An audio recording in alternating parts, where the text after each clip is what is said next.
കേന്ദ്രവിഹിതം ലഭിച്ചാൽ ക്ഷേമ പെൻഷൻ ആനുപാതികമായി വർദ്ധിപ്പിക്കും എന്ന് ധനമന്ത്രി കെ.എൻ. ബാലഗോപാൽ. പ്ലാൻ ബിക്കായി പ്രത്യേക കാര്യങ്ങൾ ഒന്നും ആലോചനയിൽ ഇല്ല. ബജറ്റിന്മേൽ പരസ്യ സംവാദം എന്ന പ്രതിപക്ഷ നേതാവിന്റെ വെല്ലുവിളി ഏറ്റെടുക്കുന്നു. 12-ാം തീയതി മുതൽ 3 ദിവസത്തേക്ക് സഭ ചേരുന്നത് പരസ്യ സംവാദത്തിനാണ് എന്നും കെ.എൻ. ബാലഗോപാൽ പറഞ്ഞു. കേന്ദ്രത്തിനെതിരെ അഭിമാനം നോക്കാതെ തനിച്ചെങ്കിലും പ്രതിപക്ഷം പ്രതിഷേധിക്കണം. സുപ്രീം കോടതിയിൽ നിന്ന് നീതി ലഭിക്കുമെന്നാണ് പ്രതീക്ഷയെന്നും ധനമന്ത്രി ന്യൂസ് 18 നൽകിയ അഭിമുഖത്തിൽ വ്യക്തമാക്കി. പ്ലാൻ ബി നമുക്ക് കുറച്ചുകൂടെ ആത്മാർത്ഥമായിട്ട് ഈ പ്രശ്നങ്ങളെ പരിഹരിക്കാൻ വേണ്ടിയുള്ള ശ്രമം നടത്തണമെന്ന് മാത്രം ഇപ്പം കണ്ടാൽ മതി. അല്ലാതെ പ്ലാൻ ബി എന്ന് പറഞ്ഞൊരു പരിപാടി എഴുതി തയ്യാറാക്കി വെച്ചേക്കുന്നതല്ല ഇപ്പോൾ.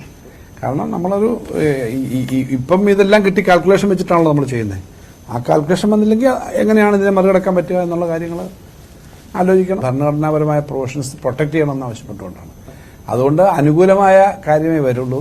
അതുകൊണ്ട് ആ അനുകൂലമായ ഇത്തരം കാര്യങ്ങളിൽ കേരളം പോലെയുള്ള സംസ്ഥാനങ്ങളുടെ താല്പര്യം സംരക്ഷിക്കുന്നതിന് സഹായകരമായിരിക്കുമെന്നാണ് ഞാൻ പ്രതീക്ഷിച്ചത്. പൂർണ്ണമല്ലാത്തൊരു ബഡ്ജറ്റ് എന്ന നിലയിൽ അത് എടുക്കണ്ട.